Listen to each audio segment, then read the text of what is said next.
rebonjour, nous sommes toujours au Salon international du Devepoche à Saint-Maur. On va voyager un peu malgré les éléments avec Jean-Christophe Ruffin et Bernard Tirciot, parce que leur œuvre est vraiment... Jean-Christophe Ruffin, académicien. Oui, ah oui, c'est vrai Gérard, il fallait le préciser, c'est vrai, académicien. A-t-il voté pour Gérard? Je tiens que la formation soit... Voilà. Donc, Jean-Christophe Ruffin, vous êtes académicien, donc vous êtes aussi vous avez été l'un des membres importants de Médecins sans frontières, l'un des fondateurs d'Action contre la faim. Vous avez été prix Goncourt pour Rouge Brésil, et j'en passe. Mais entrons dans le vif du sujet. Vous venez de publier Le Grand Cœur, où il est notamment question de Jacques Coeur. Qu'avez-vous voulu raconter à travers ce roman, qui renoue un peu avec vos débuts, avec Sauver Ispahan, avec l'Abyssin? Qu'est-ce que vous avez voulu raconter? Pourquoi avoir choisi ce Jacques Coeur? On a l'impression que vous vouliez éclairer le présent avec une histoire du passé. D'abord, bonjour et merci de m'accueillir avec ce beau temps là, hein. J'ai traversé la France ce matin, il faisait beau dans le sud là, pour venir voir le salon de Saint-Maur et je ne regrette pas du tout, mais simplement, bon, j'espère que les éléments vont nous être plus favorables. Bon, j'ai eu un peu cette expérience, c'est pour ça que je commence par parler du temps, parce que j'ai passé 3 ans au Sénégal et tous les matins, il faisait beau.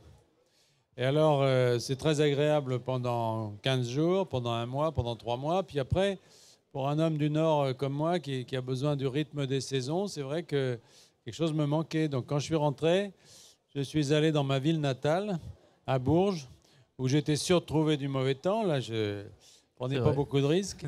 Et puis, j'ai retrouvé cette ambiance un peu particulière, très médiévale, très intériorisé, puis ce personnage de Jacques Coeur qui m'avait toujours accompagné pendant mon enfance sans que j'en sois vraiment conscient, parce qu'au fond c'était d'un homme, voilà, j'avais toujours vu son palais, j'avais toujours vu sa maison natale, mais j'avais pas vraiment compris qui il était.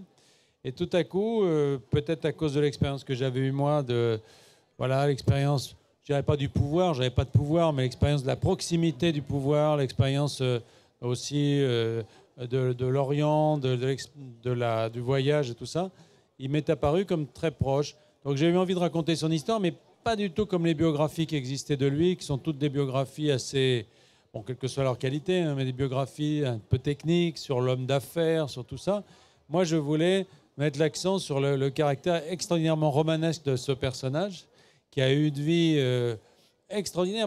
Il est typique pour moi de ces personnages qui traversent leur époque, traversent le monde, qui traversent les couches sociales, qui sont aussi à l'aise chez les paysans les plus pauvres que chez les rois, les papes, etc.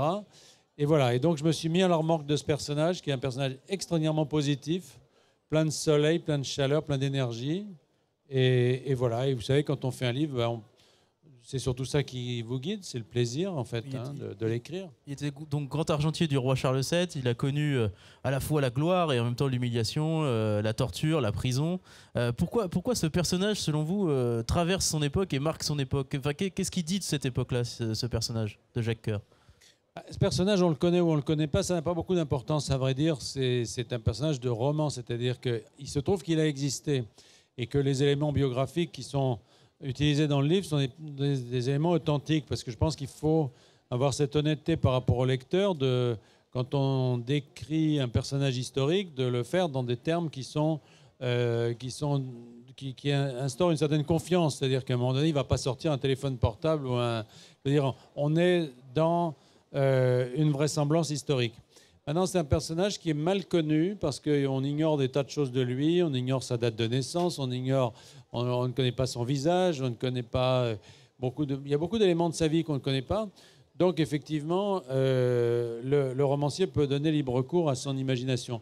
Très schématiquement, je pars, mais c'est un homme qui est né au cœur de la guerre de 100 ans, dans un milieu modeste de Bourges, donc ville qui à l'époque était une capitale, d'une certaine manière. C'était la capitale de Charles VII, qui était l'héritier du trône, mais un trône bien amputé, puisque la France était coupée en 3. Bourges est une très belle ville, qui d'ailleurs a gardé intact son patrimoine historique. Donc c'est une ville, moi quand j'étais petit, on tournait des films historiques dans ma rue, parce qu'il n'y avait rien besoin de changer. Hein, on pouvait mettre Marie-Antoinette au milieu de la rue, voilà, le décor n'avait pas changé depuis l'époque. Et Jacques Coeur est né donc dans cette période de la guerre de 100 ans. Jusqu'à 30 ans, il a vécu dans cette ville sans rien faire de remarquable. À 30 ans, pour des raisons assez anecdotiques au fond, il s'est retrouvé à partir vers Montpellier, puis vers l'Orient. Il découvre l'Orient, il découvre Beyrouth, Damas, dans des circonstances qui sont assez étonnantes pour son époque, parce qu'il n'est pas là pour les croisades, parce que d'habitude, tous les gens qui vont en Orient à cette époque, ils vont pour combattre. Lui, non. Et il rapporte de là-bas l'idée qu'il y a une civilisation très originale, très avancée par rapport à la France de la guerre de 100 ans, et il installe en effet cet énorme système d'échange avec l'Orient et avec l'Italie aussi, qui va faire à la fois sa fortune et qui va, au fond, transformer la France de l'époque et jeter les bases de la Renaissance. Voilà, c'est sa vie, schématiquement, c'est ça. Justement, il est habité, Jacques Coeur, à la lecture, j'ai trouvé qu'il était habité par le rêve d'un Orient vraiment luxueux, voluptueux et très, très agréable. Est-ce que le rapport de l'Orient à l'Orient a changé aujourd'hui? Ça va peut-être faire la transition avec Bernard. Bernard, vous êtes écrivain, vous avez écrit notamment Le Passeur de Lumière qui raconte justement cette traversée vers l'Orient pour aller trouver des technologies et notamment la verrerie et ainsi de suite. Donc est-ce que vous avez l'impression que ce rapport à l'Orient a changé par rapport à l'époque et par rapport à Jacques Coeur? En tout cas, je vais écrire ce roman dans la même préoccupation que Jean-Christophe. Ces gens qui partent pour l'Orient, pour la richesse de l'Orient, mais qui est là. Dans mon cas, c'est une richesse tout à fait évanescente, c'est la lumière. À un moment donné, un Orphée va quitter une ville du Nord pour aller en Orient chercher les secrets de fabrication des couleurs, du verre de couleur. Et il va revenir de là, parce que nous, on est quand même des barbares, des affreux pillards. Nos chiffres sont arabes. Et nos vers viennent de Syrie. Et alors cet homme va revenir avec ses secrets sur un parchemin, dans un carquois derrière, sur son épaule. Et il va, mais là on est bien avant, on est au début du XIIe siècle, il va mettre les verriers à l'œuvre en Occident, autour d'abord de Saint-Denis et puis de Chartres, et il va procéder à la fabrication de ces couleurs qu'on va retrouver d'ailleurs plus tard à Bourges, puisque Bourges est connu pour ses rouges extraordinaires. Jean-Christophe, vous avez l'impression aussi qu'on a pillé l'Orient, que l'Occident a pillé l'Orient. Ce rapport, il est vraiment dans cette logique-là pour vous? Non, je ne crois pas qu'on ait pillé l'Orient. L'Orient de l'époque, d'abord l'Orient c'est une création un peu. La notion d'Orient c'est une création parce que quand vous êtes en Orient, il n'y a pas marqué Orient, hein, c'est vraiment une création extérieure.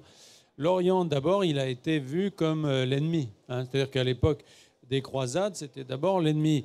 Bon, il se trouve que j'ai reçu récemment à l'Académie, mon cher Gérard, Amin Malouf, et j'ai eu à relire les croisades vues par les Arabes.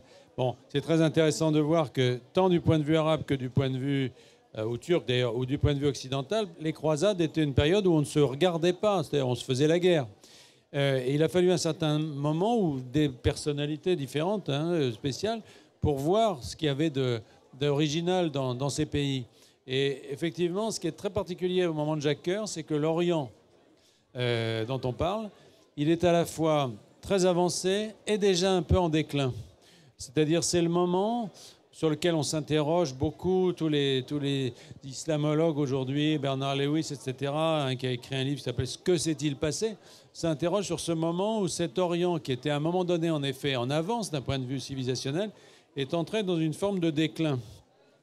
Et à la même époque, il y a eu la chute de Constantinople et le départ vers l'Italie de beaucoup d'artistes, etc. Donc c'est, la période de Jacques Coeur en tout cas, un moment où de l'Orient, au sens large, Orient chrétien, Orient musulman d'ailleurs, sont partis des gens qui étaient très, très avancés en technique, en civilisation, etc., et sont allés vers l'Occident, c'est-à-dire soit pour constituer la Renaissance italienne, en Italie beaucoup d'artistes qui venaient de Constantinople, soit à travers des découvertes. Par exemple, Jacques Coeur a installé dans son palais à Bourges un hammam dont il a trouvé le modèle en Orient. Bon. Donc c'est une période où à la fois l'Orient est un modèle, mais c'est un modèle qui est déjà un peu en déclin. Est-ce qu'il n'y a pas un parallèle entre notre époque et... Parce que je trouve vos personnages, ils sont très modernes quand même. Hein. ils vont se balader, ils vont vers le monde. Est-ce qu'on peut faire un parallèle? C'est un peu court, mais entre la mondialisation, ils vont partout. Ils vont prendre un peu, voilà. Et j'ai l'impression qu'à un moment, ils savent plus qui ils sont, quoi. Bah, c'est-à-dire que la mondialisation, d'abord, moi, ce qui m'agace toujours, si vous voulez, c'est quand on en parle comme une découverte. Bon, la mondialisation, il faudrait parler au pluriel. Il y a eu des époques de mondialisation. La première, une des premières, c'est justement cette époque. Ces gens bougeaient énormément. Hein. Voilà. C'est incroyable. Oui. Jacques Coeur, quand il a eu son procès, au moment de son procès, on a fait l'état de ses biens, l'état du réseau en fait qu'il avait construit. Et ça concentrait, enfin si je puis dire, ça couvrait le monde entier de l'époque. C'est-à-dire qu'évidemment, il n'y avait pas l'Amérique, bien sûr, qui n'était pas découverte, mais je veux dire qu'il avait construit une toile qui allait des Flandres à l'Angleterre jusqu'à l'Italie, toute la Méditerranée, l'Orient, etc. Donc la mondialisation, c'est des vagues. Ce qui est vrai, c'est qu'il y a des périodes de repli et il y a des périodes où on regarde les autres. Bon, je pense qu'un des mérites de livres comme les nôtres, d'ailleurs, parce que le livre de Bernard, c'est pareil aussi, d'ailleurs, c'est de montrer qu'il n'y a pas un absolu des civilisations, en disant, voilà, la civilisation a toujours été ici, ou elle a toujours été là-bas, etc. Non. Ce que Jacques Coeur a découvert, finalement, c'est une notion de la valeur qui était une notion très moderne. La valeur, ça n'est pas la terre, comme on le pensait à l'époque féodale. La valeur, c'est pas cette cruche, cet objet, ce tapis, ce château. La valeur, c'est l'échange. Voilà. Et ça, c'est très moderne et c'est quelque chose qui, effectivement, introduit une première forme de mondialisation. Alors après, savoir, est-ce qu'ils savent qui ils sont? Est-ce qu'il y a besoin d'être uniquement enraciné dans un endroit pour savoir qui on est? Je pense pas. Je pense que leur identité procédait de ces rencontres, précisément. Et ça reste aussi très moderne. Il y a quelque chose aussi qui est très, très présent dans votre œuvre. On voyage de Bourges au Brésil en passant par Ispahan et bien d'autres lieux dans le monde. Est-ce que, en paraphrasant l'adage « les voyages forment la jeunesse », on peut dire que les voyages forment le lecteur? Est-ce que c'est quelque chose qui vous anime? Bon, je ne sais pas s'il forme le lecteur, mais il se trouve que moi, je n'ai pas un goût particulier pour les voyages. Hein. Mais là, moi, je suis médecin à l'origine et c'est vrai qu'en choisissant l'engagement humanitaire, etc., il se trouve que comme une sorte de conséquence et non pas de cause, je me suis retrouvé à être voilà, projeté assez loin. Bon, ça aurait pu être différent. Il se trouve que ça s'est passé comme ça. Ça n'est jamais le voyage qui m'a motivé, moi, jamais. C'est toujours... C'est-à-dire que quand j'ai des vacances, je ne voyage pas. Bon, mais... Par contre, vous nous faites voyager. Non, mais je voyage quand j'ai quelque chose à faire. C'est-à-dire quand on me dit, voilà, tu vas faire ça, tu vas... Bon, là, si j'ai une mission à remplir, si j'ai un engagement, un rôle, etc., je voyage. Et il se trouve que ces voyages, moi, ils m'ont rempli. Ils m'ont donné beaucoup d'images, beaucoup d'émotions, de sensations, etc., que j'ai envie de partager. Mais je suis incapable de le faire de manière directe. C'est-à-dire, je ne peux pas raconter mes voyages. Ça, je suis incapable de faire ça. Et j'ai donc toujours transposé à travers des fictions qui, d'ailleurs, souvent viennent longtemps après le voyage. Par exemple, Rouge Brésil, j'étais rentré du Brésil depuis 10 ans. Bon, l'Abyssin, c'était pareil. Je pense qu'il y a une espèce on emmagasine dans la mémoire, et puis les choses se transforment. Et moi, j'ai cette particularité d'être à la fois un écrivain très classique. Je raconte des histoires avec des outils extrêmement classique. Je ne prétends pas révolutionner le roman, je ne prétends pas révolutionner la forme du roman. J'utilise de façon consciente et revendiquée comme telle, comme d'ailleurs beaucoup d'auteurs anglo-saxons qui n'ont pas le complexe qu'on a nous de dire que leur modèle c'est Victor Hugo ou Maupassant ou Alexandre Dumas. Moi, je n'ai aucun complexe à dire ça.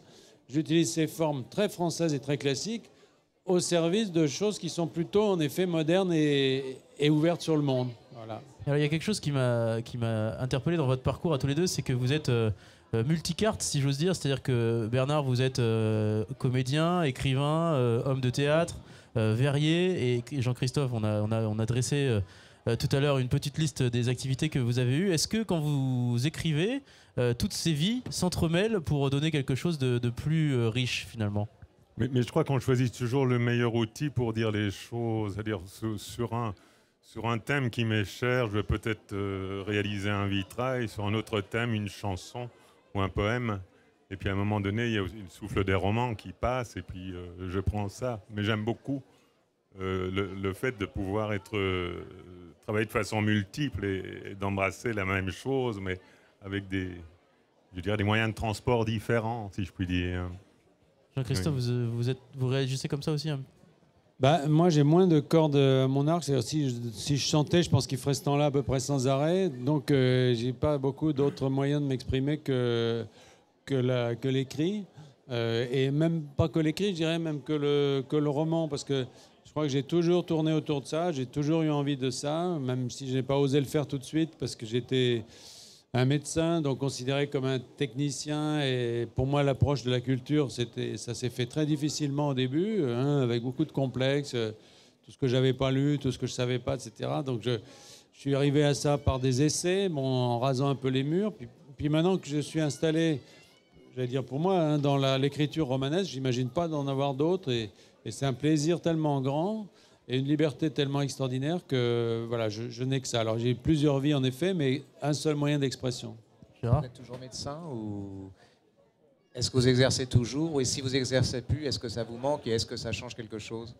Alors depuis ces dernières années, je n'exerce plus et ça me manque. C'est-à-dire que je me rends compte d'une chose, c'est que de tout ce que j'ai appris, c'est la seule formation véritable que j'ai reçue. C'est-à-dire c'est un regard sur le monde, c'est une façon d'approcher les autres, de les voir, de les regarder, de les écouter, qui m'a profondément formé, déformé. Et oui, en ce moment, c'est curieux que vous disiez ça, parce que je cherche un peu la manière de renouer un petit peu avec cette activité, qui, de tout ce que j'ai fait, est certainement celle qui me tient le plus à cœur. Le problème, c'est que la médecine, c'est pas quelque chose qu'on peut faire de manière dilettante, c'est-à-dire que c'est quelque chose qui vous prend entièrement. Alors voilà, il faut trouver un moyen de faire les deux. Mais de toute façon, je suis resté profondément médecin. Et votre aventure au Sénégal, Oui. Sénégal, littérature et tout ça, est-ce que le Sénégal sur la littérature, ça a eu une influence? Et est-ce que la littérature sur votre façon d'appréhender le Sénégal a eu une influence? Oh, bah, j'ai pas appréhendé le Sénégal parce que j'étais dans une cage dorée là-bas, dans les fonctions que j'exerçais. Ambassadeur Donc, de France au Sénégal pour j'étais ceux qui... ambassadeur et c'est vrai que l'ambassadeur de France au Sénégal, c'est la reine d'Angleterre, hein. On ne peut pas faire trois pas dans la rue. On est protégé, entouré, attaqué aussi d'ailleurs. Enfin, m'attaquer, c'est un plan évidemment symbolique.